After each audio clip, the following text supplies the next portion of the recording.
त्या दिवशी आमच्या आत्यांकडे सत्यनारायणची पूजा होती, तर प्रसादाचा शिरा खाल्ला. इतका छान लागतो ना, सर्वांनाच माहीत असेल, मराठी माणसं जी आहेत त्यांना माहीत असेल की सत्यनारायणचा शिरा असतो तो किती यम असतो. म्हटलं चला आज ट्राय करूया. आणि आपल्या घरचे नारायण आहेत ना, आमच्या घरीची श्रीहरी विष्णूची जी मूर्ती आहे त्यांना आपण भोग लावूया. तर म्हटलं चला आज रेसिपीज बनवूया सत्यनारायणचा शिरा.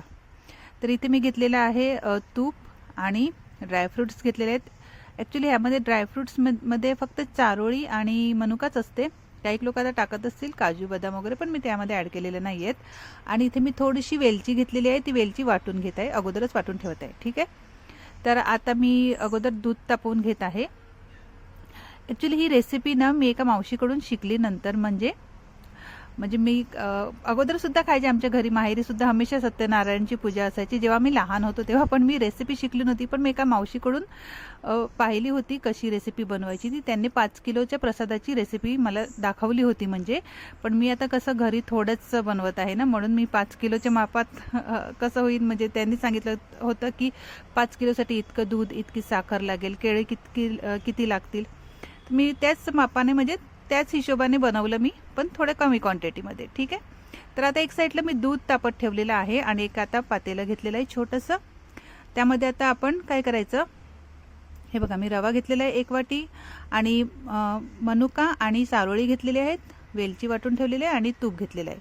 सत्यनारायणच्या शिरामध्ये भरपूर तूप असते. त्यांनी सांगितलं सुद्धा होतं 5 किलोसाठी किती तूप लागेल, पण मी इथे म्हणजे थोडंसं कमी प्रमाणात घेतलं, कारण की मी घरच्या नारायणसाठी बनवत होती शिरा म्हणून.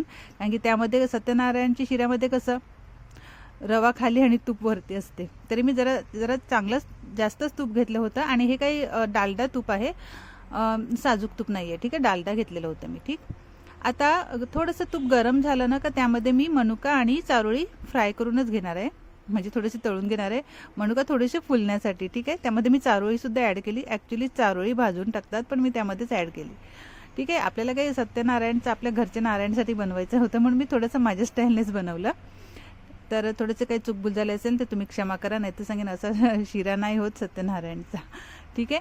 तर आता चारोळी वगैरे मी काढून घेतलेली आहे आणि त्यामध्ये ॲड केलेला आहे 1 वाटी रवा. तुम्ही बारीक मोठा कुठलाही घेऊ शकतात, मध्यमसुद्धा घेऊ शकतात, पण एकदम बारीकसुद्धा नाही घ्यायचा आणि एकदम मोठासुद्धा नाही घ्यायचा आहे. तर मावशीने मला सांगितलं होतं बेटा असं करायचं असं. ठीक आहे. आणि ही मी घेतलेली आहेत केळी. ही वेलची केळी आहेत, घरची केळी आहेत. सहसा आपण बाजारातली आणतात ती मोठी असतात, पण ही घरची आहेत ना वेलची. मराठी लोकांना माहिती असेल ही वेलची केळी छोटी छोटीच असतात आणि पण खूप खूप स्वादिष्ट असतात. ही लहान केळी खूप मस्त लागतात. तर मी लहान आहेत म्हणून मी 2 घेतलेले आहेत. ठीक आहे. 1 वाटी रव्यासाठी मी 2 केळी घेतलेली आहेत. आता इथे दूधसुद्धा तापलेलं आहे. आता काय करायचं, त्यांनी सांगितलं होतं अर्धा शिरा म्हणजे अर्धा रवा भाजून झाल्यानंतर त्यामध्ये केळं ॲड करायचं, बारीक बारीक स्लाइस कट करून. ठीक. तर आता मी त्यामध्ये केळी ॲड करत आहे. म्हणजे 10 मिनटं मी आता भाजून घेतलेलं आहे. गॅस एकदम बारीकच ठेवलेला आहे, एकदम म्हणजे मंद गॅस ठेवलेला आहे. आता थोडंसं शिरा भाजून झालेला आहे, त्यामध्ये मी आता ही 2 केळी ॲड करत आहे. आता जसं जसं शिरा भाजत जाईल तशी तशी केळीसुद्धा मॅश होऊन जातील. ठीक आहे. तर आता गॅस बारीक करूनच अशी केळी मॅश करून घ्यायची आहेत. म्हणजे एकूण मी 15 ते 17 मिनटापर्यंत रवा एकदम भाजून घेतला, गॅस एकदम बारीक करून. ठीक. आता हे बघा 1 वाटी मी दूध घेतलेलं आहे आणि 1 छोटी वाटी साखर घेतलेली आहे.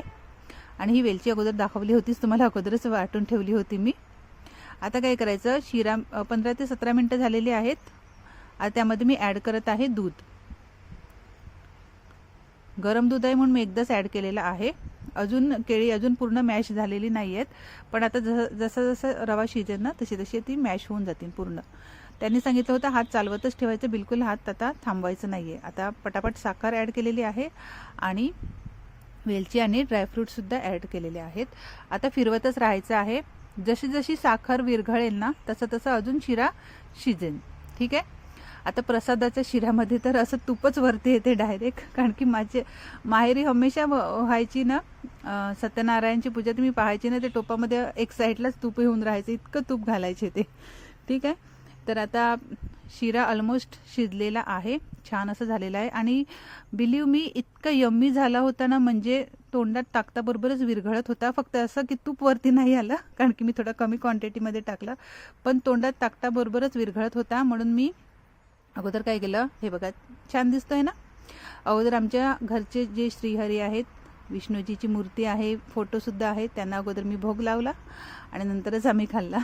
आणि हे बघा थोडंसं मी डेकोरेट करत आहे. तुळससुद्धा काही ॲड करतात, पण मी ॲड केलेली नाही आहे. त्या मावशीने सांगितली नव्हती मला, पण काही ॲड करतात असं ऐकलेलं आहे मी. पण माझ्या मुलीने तुळशीची पानं आणून दिली होती, बोलली मम्मा थोडंसं डेकोरेट करत. तर हे बघा तुळशीची वरून पानं ॲड करत आहे. जर काही मी बनवायला काही चूक केलं असेल, तर कोणाला वाटत असेल की असा शिरा नाही बनवत, तर क्षमा असावी. मी माझ्या प्रकारे बनवला होता आमच्या घरचे श्रीहरी विष्णूसाठी. तर जर तुम्हाला वाटत असेल तर तुम्ही ट्राय करा. माझ्या व्हिडिओला लाईक करा. आपण भेटूया. Bye bye.